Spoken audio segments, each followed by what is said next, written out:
Salam di dalam kasih Tuhan Yesus Kristus untuk saudara-saudaraku sekalian. Judul renungan hari ini adalah Di Balik Tahta Pemerintahan Dunia. Firman Tuhan yang mendasari diambil dari surat Roma pasal 13 ayat 1 yang demikian. Tiap-tiap orang harus takluk kepada pemerintah yang di atasnya. Sebab tidak ada pemerintah-pemerintah yang tidak berasal dari Allah.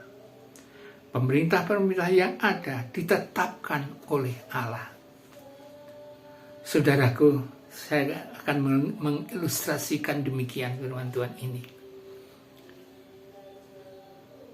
Suatu perusahaan multinasional itu pasti mempunyai direktur utama.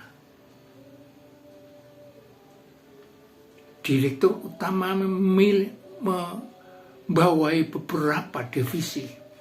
Ada dari bangunan, divisi jembatan, ada divisi pabrik, ada divisi transportasi, baik udara, laut apapun, darat dan sebagainya. Dan setiap divisi-divisi itu pasti memiliki manajer. Dan manajer ini harus taat pada direktur utama.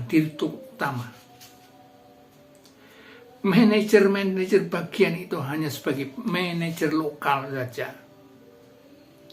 Dia harus taat dan mengikuti suatu perintah dari direktur utama.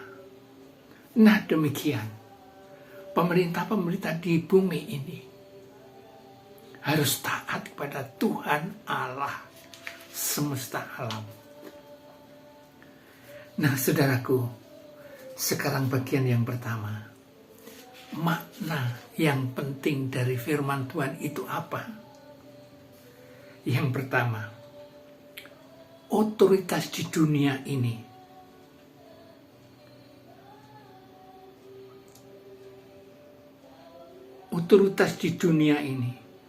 adalah delegasi dari surga.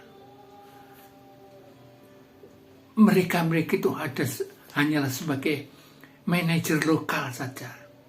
Harus taat kepada Allah karena tidak ada pemerintahan yang tidak dibentuk dari Allah. Roma 13 ayat 1. Mana yang kedua?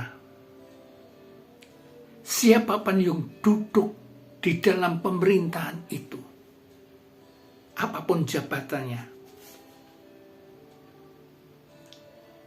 dia tetap dikendalikan oleh Allah yang memiliki otoritas penuh dalam dunia. Dia tetap harus dikendalikan oleh Allah. Kisah Para Rasul 5 ayat 29. Makna yang ketiga, kemerdekaan Kristen tidak berarti kebal atas hukum. Tetap walaupun merdeka, seorang Kristen tetap harus taat pada hukum negara dimanapun mereka berada. Yohanes 19 ayat 11a. Mana yang keempat?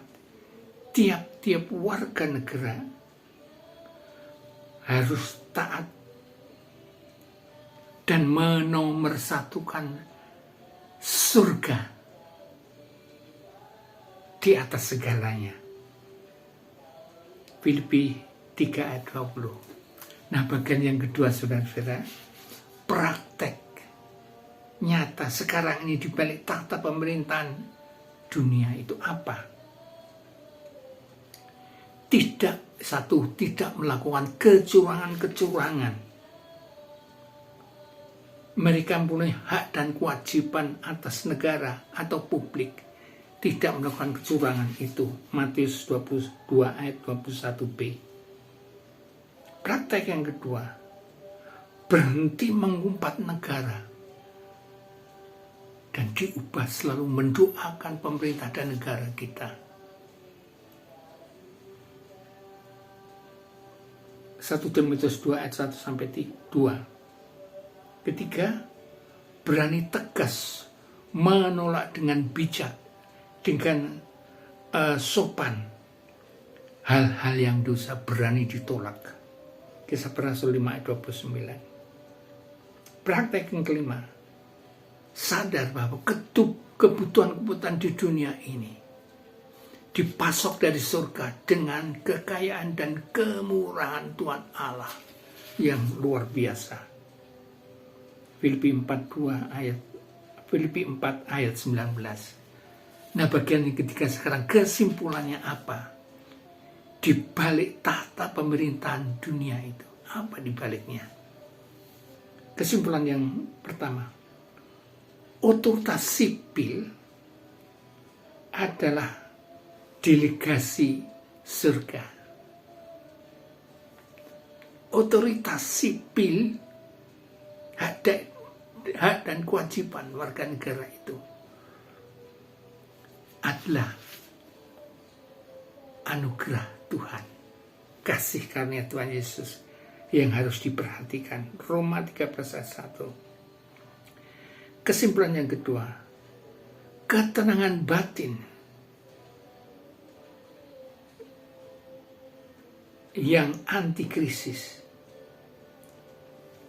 Bagaimanapun juga Tuhan Yesus tetap pegang kendali sejarah manusia itu.